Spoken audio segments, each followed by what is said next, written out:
Olá pessoal, tudo bem? Já estamos de volta com mais um episódio Nômades com Jackson Nascimento, nosso canal de entrevista, videocast, podcast aqui no YouTube, onde sempre trazemos um convidado. E esse convidado, ele escolhe no cardápio aqui do Maloca Restaurante, que é nosso parceiro, o que ele vai comer. Nosso convidado escolheu um tucunaré, a escabeche, frito, enfim, do chefe Raimundo Venâncio. Estamos aqui no Maloca Restaurante, Bosque Clube, Avenida Constantino Neres, Chapada, Manaus, Amazonas. E hoje, infelizmente, Manaus amanheceu com fumaça, ainda causando transtornos a muita gente. Uma fumaça densa em toda a cidade. 3 bairros foram registrados como o ar perigoso, enfim. E, é claro, a gente espera uma resposta das autoridades para o combate a essa fumaça densa, porque nós estamos falando de a capital da Amazônia, com um apelo ambiental que hoje se volta justamente para a sua preservação, mais forte ainda no atual governo federal. E o pessoal reclamando que não vai acontecer a COP30 aqui, é um marketing negativo essa fumaça em todos os cantos de Manaus. Mas vamos falar também de outros conflitos. O Brasil, o mundo todo está assistindo o conflito no Oriente Médio entre Israel e a Palestina. Detalhe, ali no centro, a faixa de Gaza completamente sendo bombardeada, enquanto nós estamos aqui do outro lado do mundo. O povo palestino sofre por conta de uma ação de um grupo terrorista, que é o Hamas. Agora, para contextualizar tudo isso, nós convidamos o jornalista que tem desenvolvido um trabalho não só na Amazônia, mas também no que se diz respeito à geopolítica internacional, que é o meu amigo Anwar Assi. Ele tem vários prêmios já em sua prateleira de trabalhos desenvolvidos, já concedeu várias entrevistas a canais de TV mundiais, tanto da Ásia, dos Estados Unidos e até do Oriente Médio. E sempre publica um artigo interessante com a visão daquele conflito. Ele tem a sua raiz familiar no Líbano, mas tem total propriedade para falar sobre esse assunto, porque acompanha tudo desde que nasceu e já vivenciou situações como essa com menos proporcionalidade, como está acontecendo hoje lá no Líbano. Anwar Assi é jornalista, está aqui conosco, formado, tem pós-graduação, já ganhou vários prêmios jornalísticos. É uma honra recebê-lo aqui no Nômades com Jackson Nascimento. A honra é minha, né, Jackson? É um prazer enorme estar aqui ao seu lado, né? Você que é uma referência no jornalismo amazonense, você sabe do carinho e do respeito que eu tenho por você, pela sua trajetória profissional. E para mim é um prazer enorme estar aqui tentando, mais uma vez, ajudar a população da minha querida Manaus. Como você falou, eu tenho raízes no Oriente Médio, mas eu sou amazonense, eu nasci aqui em Manaus. Minha família já está aqui há mais de 100 anos no estado do Amazonas.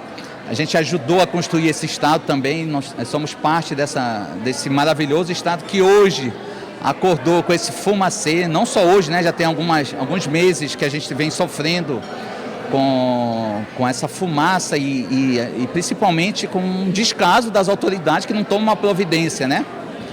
Assim como há um descaso do mundo em relação ao que está acontecendo na Palestina. Né?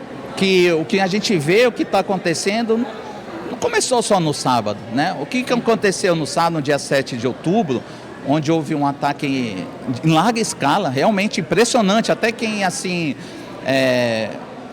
vamos dizer, está do lado palestino, ficou surpreso, não pelo ataque ter acontecido, porque a gente sabia que um dia isso ia acontecer, por causa das políticas de opressão de Israel, a gente sabia que a qualquer momento isso ia acontecer.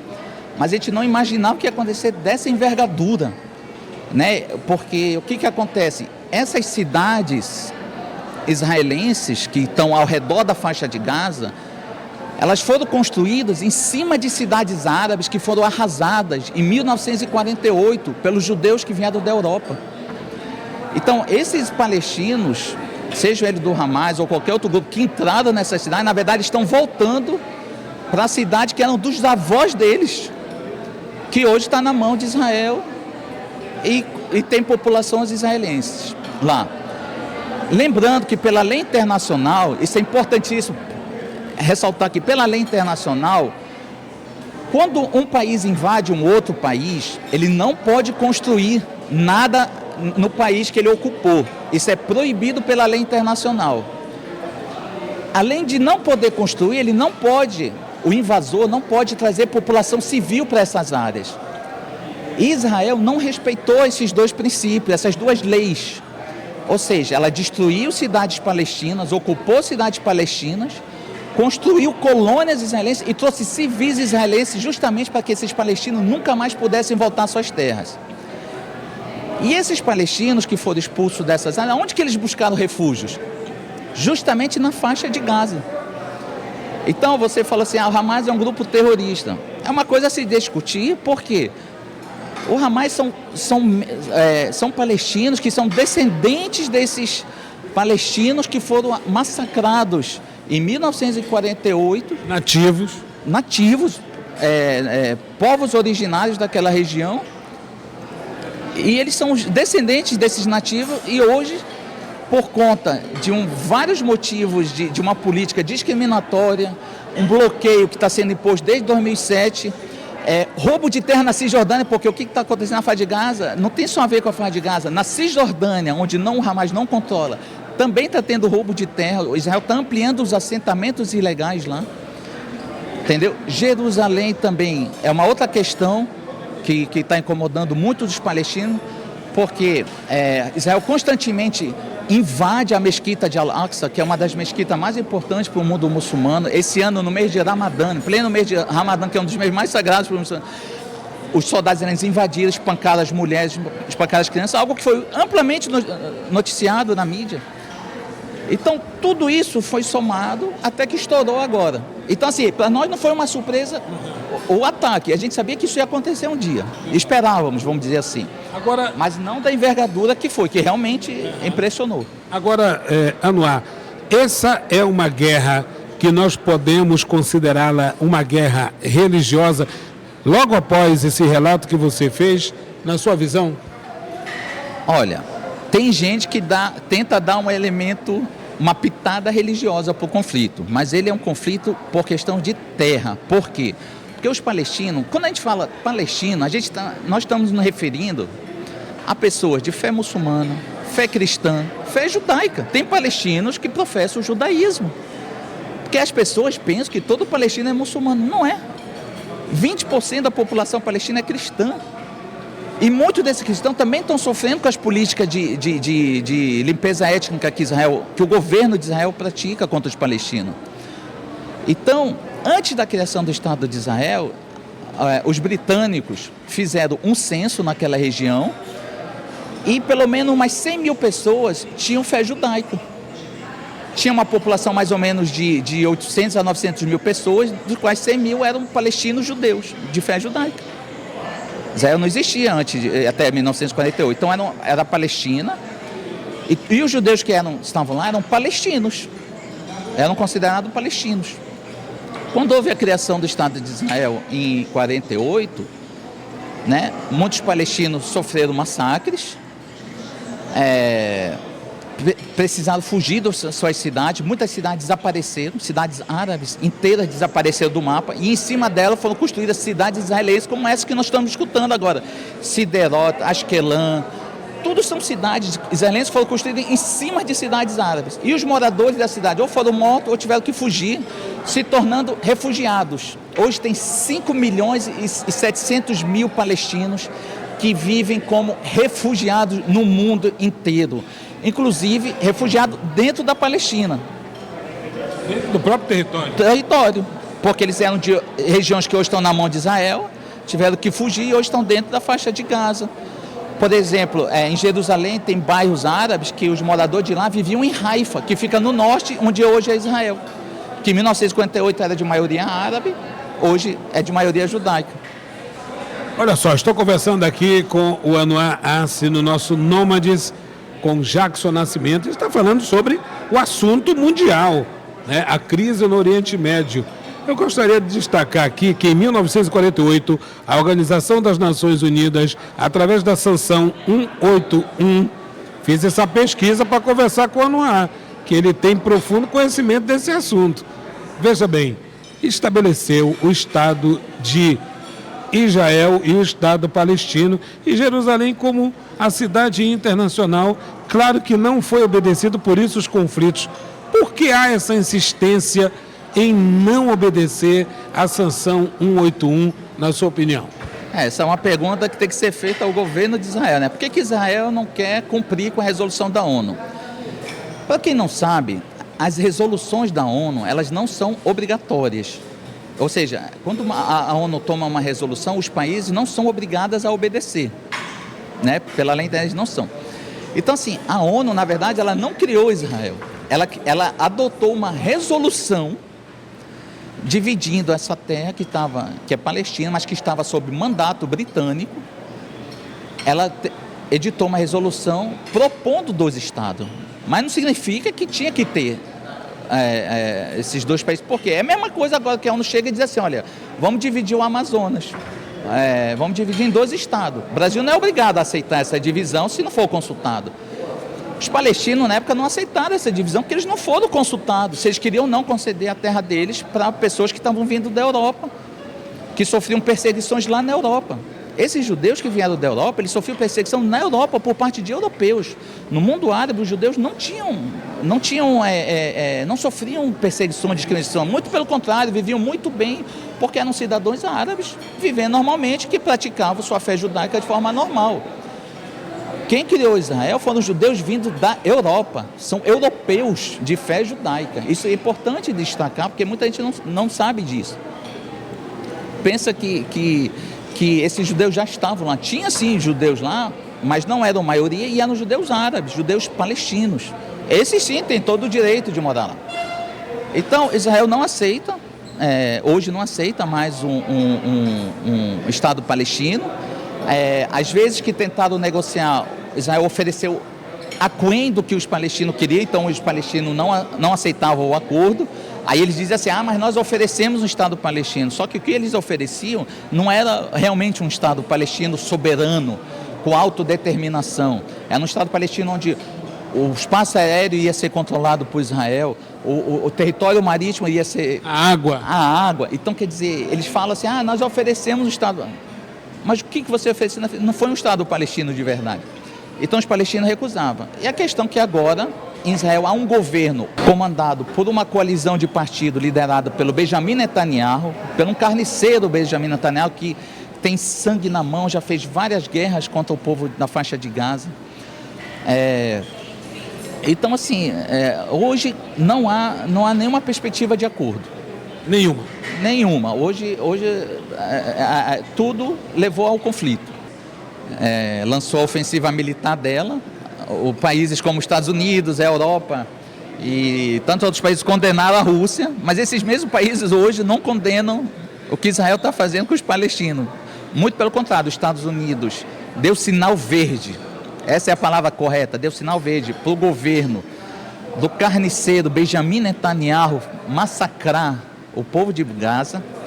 E mais além do que isso, os Estados Unidos enviou um porta-aviões para a região do Oriente Médio para dar apoio a Israel. Enviou um porta-aviões no sentido de intimidar quem quiser entrar do lado palestino. Ou seja, se o Líbano não quiser entrar do lado palestino, se o Irã quiser entrar do lado palestino. Só que isso não intimida, na verdade, porque quem conhece o Oriente Médio, os Estados Unidos não intimidam. Por mais que eles tenham uma força militar, você vê que os Estados Unidos invadiu o Iraque e saiu de lá. Nem o Afeganistão eles conseguiram ficar lá. Ficaram 20 anos e tiveram que sair. Então, assim, um pouco assim, é hipócrita mesmo. Essa que é a palavra correta a dizer. O posicionamento dos Estados Unidos, ele na Ucrânia, ele passa aquela imagem que está do lado dos civis ucranianos, mas a gente sabe que esse apoio é só para vender armas. A indústria bélica é a maior do mundo. Eles não aceitam assim, fechar um acordo ali, eles estimulam a continuação da guerra justamente para vender armas.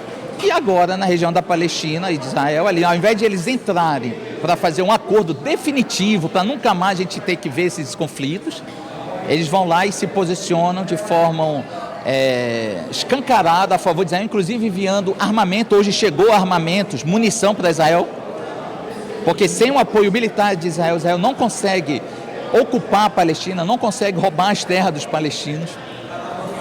Então isso é muito triste, assim, ver a maior potência do mundo não contribuindo para a paz efetivamente, e sim para a continuação do conflito. Agora, Anuar, eu vou fazer uma pergunta muito precisa para você.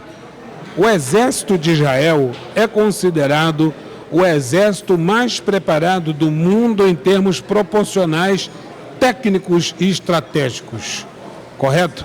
No último domingo, o principal jornal israelense, Haaretz,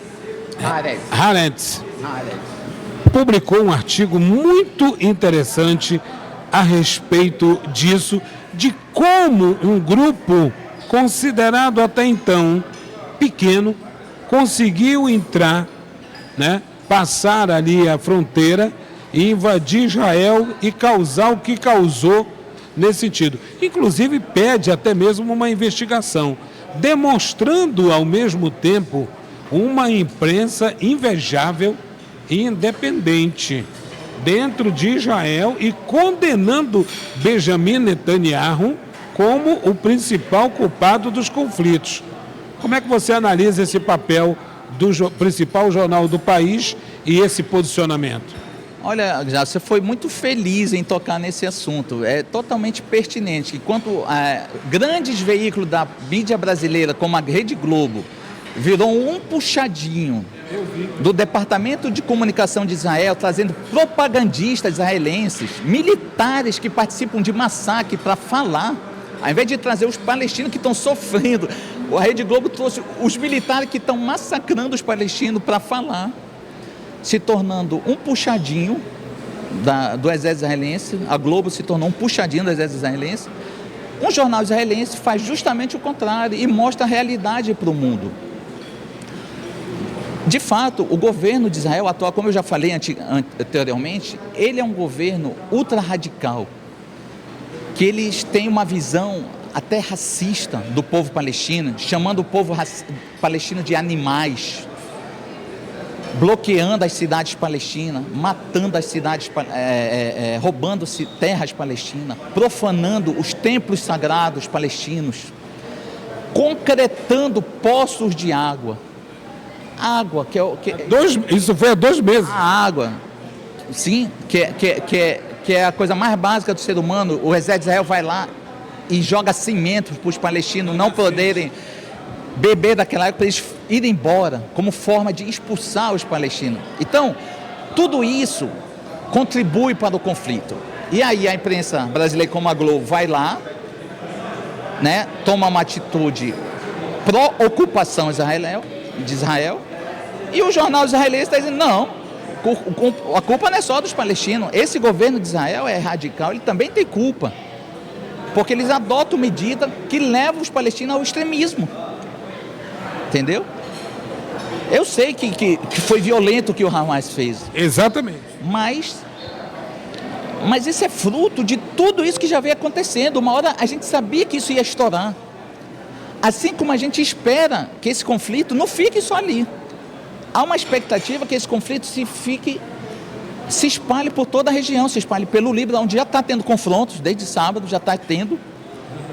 Já morreram gente do lado libanês, já morreram soldados israelenses na fronteira. Está tendo confrontos e qualquer momento isso pode espalhar pela região inteira. Inclusive, quando os Estados Unidos avisou que ia mandar um porta-aviões, lá no Iêmen, veja bem, o Iêmen, que é um país que está próximo ali da região, falou que vai atacar os aviões norte-americanos. Quer dizer, há a possibilidade do Líbano, Síria, Irã, Iêmen, Iraque, Estados Unidos, Israel, Palestina, todos entrarem no conflito. Ou seja, vai virar daqui a pouco um conflito regional se não for feito alguma coisa.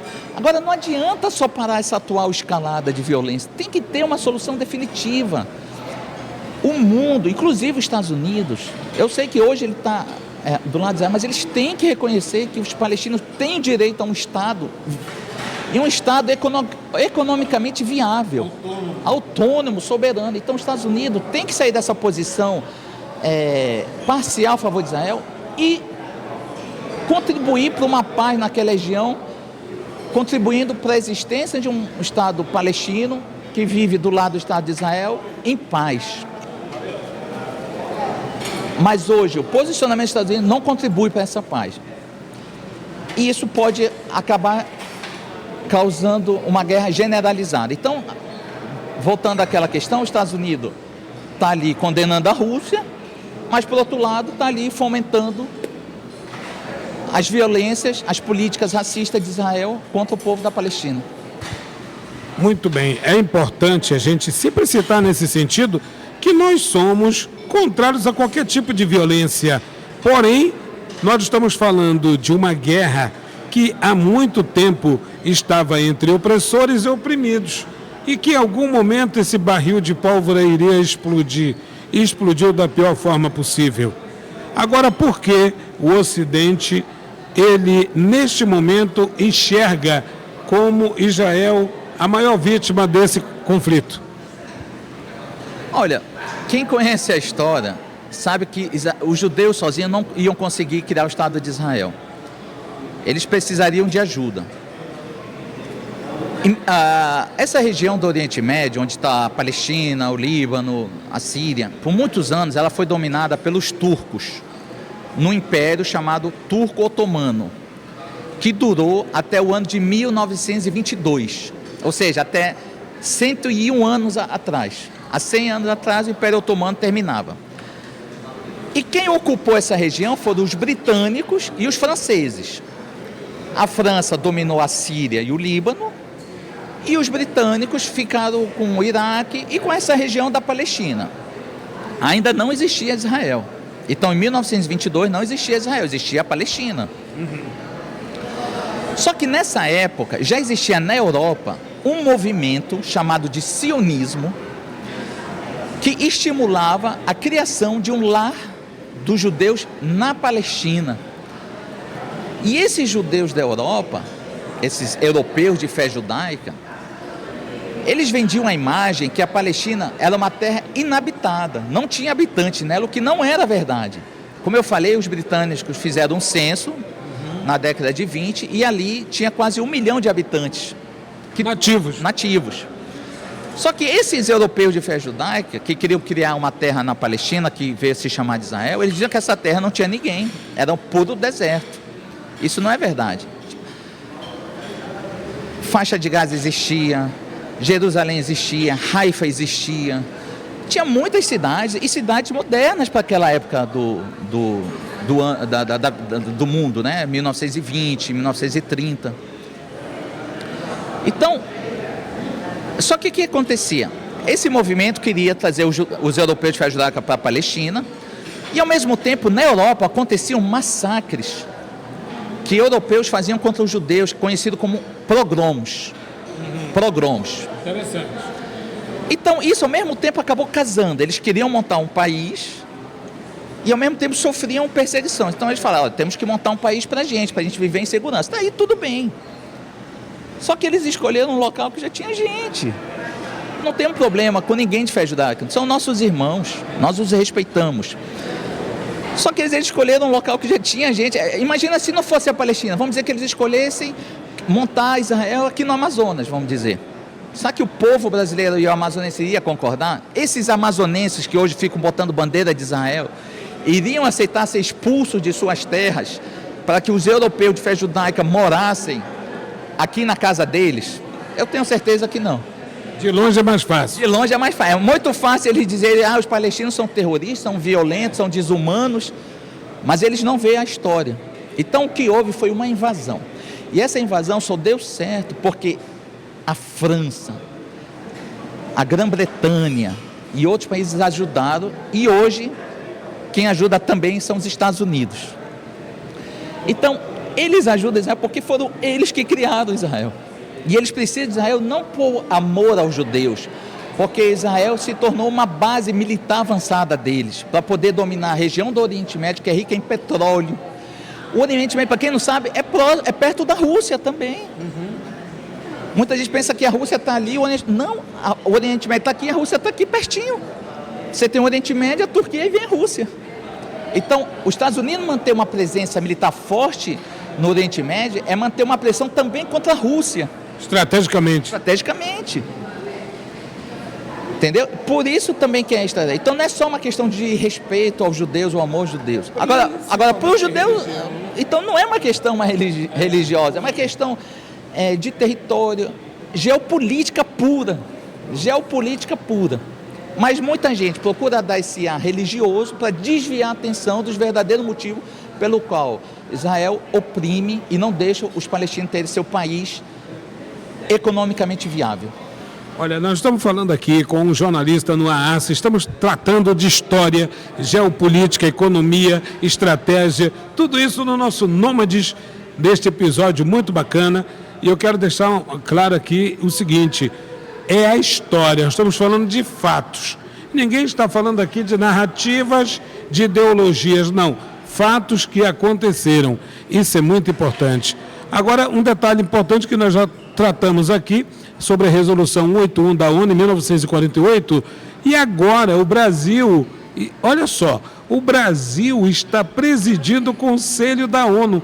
Será que prospera um cessar-fogo? Será que prospera um pacto de paz entre essas nações mediado pelo Brasil? Eu tenho minhas dúvidas, mas o Anuar fala com a gente. Olha só que assunto importante você toca, Jackson. Por quê? Você me fez uma pergunta anteriormente sobre a resolução da ONU, né? Que a ONU criou o Estado de Israel. Aí eu falei, não, a ONU não criou o Estado de Israel. A ONU criou uma resolução onde pedia a criação de dois Estados. Quem criou o Estado de Israel foram os britânicos, os franceses e aqueles grupos judeus que vieram da Europa por meio de ataques armados contra os palestinos. Assim que a Israel foi criado, não foi a ONU. E quem deu o voto de Minerva para a aprovação dessa resolução, porque houve um empate, Oswaldo Aranha. foi Oswaldo Aranha, um brasileiro. Embora muitos não culpem o Oswaldo Aranha, muitos palestinos não digam que o Oswaldo Aranha seja culpado, e sim a política naquela época. Então eles até assim, engraçado, né? Muita gente pode dizer assim, o Oswaldo Aranha foi culpado, mas muitos palestinos não consideram o Oswaldo Aranha culpado, porque ali ele apenas estava, ele era um servidor, vamos dizer, público, cumprindo ordens. Mas, queira ou não, é o Brasil, né? Então assim, o Brasil que deu esse voto a favor dessa resolução, que, como eu falei também, ninguém era obrigado a adotar. Quer dizer, se tiver uma resolução mandando dividir o Amazonas, o Brasil vai aceitar? Então, assim, realmente, agora, o Conselho de Segurança da ONU é presidido pelo Brasil. O Conselho de Segurança da ONU tem 15 membros, 5 são permanentes, Estados Unidos, Reino Unido, França, China e Rússia, e 10 são rotativos, né? E esses 10 rotativos, eles ficam 2 meses na presidência. Então o Brasil começou agora, né, ele vai ficar 2 meses, até dezembro. Então o Brasil tem uma ótima oportunidade, embora eu acho difícil, porque os Estados Unidos vai travar, porque o Conselho de Segurança da ONU, esses 5 países que são permanentes, eles têm o direito ao veto. Então, assim, vamos dizer, a maioria do Conselho condenou Israel, mas se os Estados Unidos vetar, aí a resolução não é aprovada. Então, o que acontece? O Brasil está na presidência, ele tem essa oportunidade de refazer, vamos dizer, esse erro histórico, ou essa correção histórica, né? Vamos escolher um termo, né, melhor, mais diplomático, mas para que viabilize a criação de um Estado palestino independente, soberano, autônomo e economicamente viável. Então o Brasil tem uma chance aí, embora eu acredito que Estados Unidos, a própria França, Inglaterra, a Grã-Bretanha, no caso, né, vão tentar vetar essas coisas, porque eles não interessam nesse momento interessam a eles manter esse conflito. Muito bem. Olha só, a gente faz um breve intervalo, a gente vai saborear o menu do chefe Raimundo Venâncio aqui no Maloca com o nosso convidado que escolheu o tucunaré, né? Um tucunaré sensacional e acompanhado daquela banda de tambaqui com a farinha do arini e banana pacovan verde que nós, cambebas, gostamos muito. Exatamente. Eu sou filho de libanês, nasci aqui, mas eu sou um caboquinho árabe. Eu ia perguntar isso. Eu sou um árabe que sou apaixonado pela nossa culinária, pelos peixes da nossa região, um bom prato de vatapá, belum tacacá, sou apaixonadíssimo. Inclusive, quando eu morava no Líbano, eu morei uma época da minha vida no Líbano, quando meus familiares iam para lá, eu falava, por favor, me traz tucumã, me traz pupunha. Então assim, traz farinha. É o meu hábito, eu sou um caboquinho árabe, vamos dizer, um caboquinho árabe. Muito bem. A gente volta em instantes, Nômades são vários caminhos, diversos destinos e assuntos. Volto já.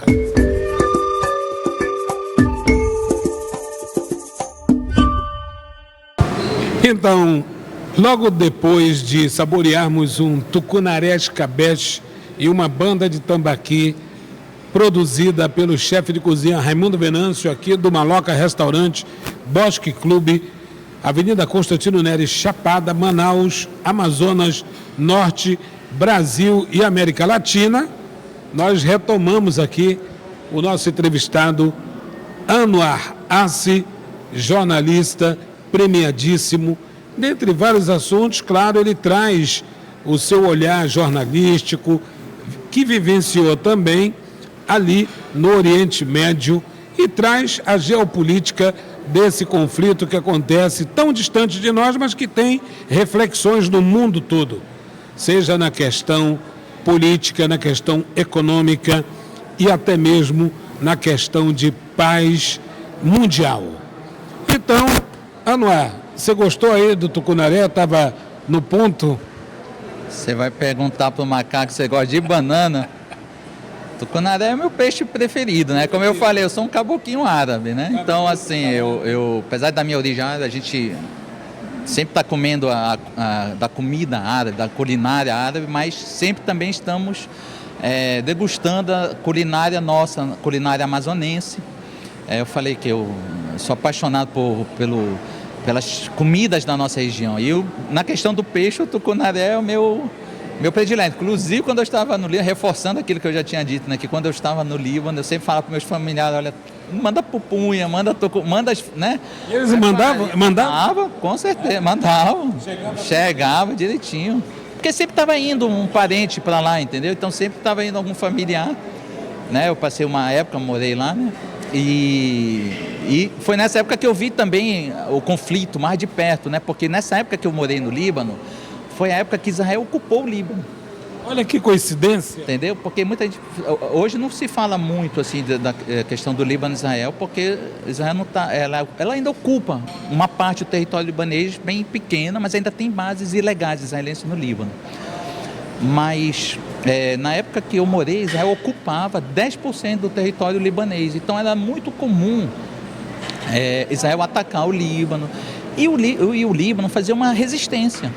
Entendeu? O exército libanês não tinha condição de enfrentar o Israel, então o povo libanês, a população civil libanesa, criou uma resistência armada para lutar contra a ocupação israelense. E uma resistência foi vitoriosa, porque em 2000 Israel teve que sair do Líbano. Eles não aguentaram mais ficar, porque era uma resistência armada. Então, eles não saíram por meio do diálogo, saíram por resistência armada. E eu vi aviões israelenses, eu vi bombardeios. Em 1996, eu estava lá no Líbano, quando Israel lançou uma ofensiva militar que atacou uma base da ONU, matando 110 pessoas na cidade de Cana, ou seja, de Canaã, cidade por qual passou Jesus. Jesus também viveu no Líbano, passava pelo Líbano. Líbano fazia parte da Canaã. E então, eu sei o que os palestinos sentem, porque a gente também sentiu isso na pele. Os mesmos que estão oprimindo hoje o povo palestino são os mesmos que oprimiram o povo libanês durante 22 anos numa ocupação que durou 22 anos e custou a vida de 20 mil libaneses. Tudo isso é história. História recente. História recente e bem documentada. Tudo documentado. Eles não têm como negar os crimes que eles cometeram no Líbano e na Palestina, porque está tudo documentado. Com vídeos, com fotos. E a ONU, Estados Unidos, todos eles sabem disso. Muito bem, olha só, pessoal. Esse é o Nômades com Jackson Nascimento, nosso canal de entrevistas no YouTube, o qual nós recebemos sempre personalidades. Eu considero o Anwar Assi uma grande personalidade do jornalismo, é um grande amigo, já tivemos várias incursões na Amazônia de jornalismo, eu mostrei até uma foto ainda há pouco, né, que nós estivemos em Humaitá, no lançamento de uma obra, de uma ordem de serviço entre Humaitá e Porto Velho. Isso já tem alguns anos, mas o Anwar, conhecido como Anwar aqui na Amazonas. Eu era repórter de economia. Isso. No jornal A Crítica. Isso. E nessa época, por ser uma ordem de serviço, na época o Alfredo Nascimento era ministro dos transportes. Isso. E na época o Eduardo Braga era governador e o Gilberto, o saudoso, né, ex-governador Gilberto Mestrinho era senador e ele estava lá nesse evento também, né? Presidente da Comissão Mista de Orçamento do Senado. E aí, né, a gente, né, lendo uma cena que ele tentou subir no trator, né? E a gente foi lá dar uma ajuda. Dar uma força para ele não cair ali, né? São situações da história. Que a gente não tem só uma história fora, né? A gente tem uma história grande também aqui na política amazonense. Eu cobri política por muitos anos e também eu fui repórter de política do jornal A Crítica, repórter de economia.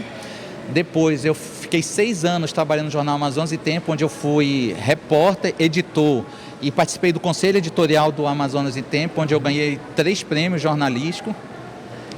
Depois eu fui para a área de assessoria de comunicação, cheguei a trabalhar um pouco na área no governo, né? Fiz assessoria para alguns órgãos do governo do Estado, entre eles a Procuradoria-Geral do Estado, onde eu ganhei um prêmio lá. Exato, de ouvidoria. Não foi um prêmio na área de jornalismo, porque lá eu era o diretor de comunicação da Procuradoria-Geral do Estado, mas eu era também o ouvidor de lá. Olha só. E eu peguei assim a ouvidoria lá um pouco desorganizada e organizei, atualizei tudo. E por justamente assim responder todas as demandas no tempo correto, tudo, reconhecer o nosso trabalho. E eu, juntamente com outras 4 ouvidorias do Estado, eu digo o órgão, no caso, né, a PGE, né? Porque eu digo porque eu era o único da equipe da ouvidoria de lá, né? A gente ganhou um prêmio, né, de uma das melhores ouvidorias do estado do Amazonas. Então, assim, além dos prêmios jornalísticos, eu tenho um prêmio na área de ouvidoria. Maravilha. Muito bem, esse foi o Nômades com Anwar Assi, jornalista, e que trouxe uma contribuição muito importante para um momento como esse, com informações precisas, históricas, que vivenciou ali no Oriente Médio, morou durante um período no Líbano, escreve ainda hoje para vários canais daquela região, da Europa, dos Estados Unidos e Ásia, é amazonense, residente aqui em Manaus, está lançando o seu portal Panorama Real. Acesse, porque ali terá muito conteúdo valioso como esse. Então, muito obrigado e até a próxima, Noah. Eu que agradeço, Jacques, pela oportunidade, né, de mais uma vez tentar ajudar o povo de Manaus, o meu povo, a entender, né, essas questões e dizer bem claro assim que o mais importante de tudo é a gente conseguir uma paz definitiva, entendeu?